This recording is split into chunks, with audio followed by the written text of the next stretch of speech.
advisory means that... Oh, you got it.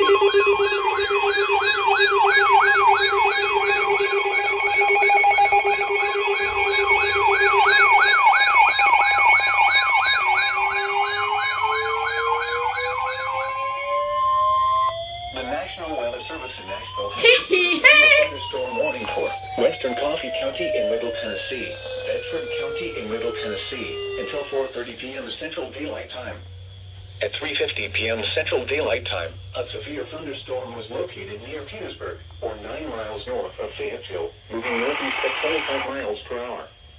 Hazard, 60 miles per hour. How about finally, because I finally got that thing. Holy Source, crap. radar indicated. Impact. That's near me. That's a replacement for the one down south. Expect wind damage to roofs, siding, and trees. Locations impacted include Shelbyville, Manchester, Tullahoma, Wartrace, Bell Buckle, Normandy, Eden, Beech Grove, and Rouse. For your protection, move to an interior room on the lowest floor of a building.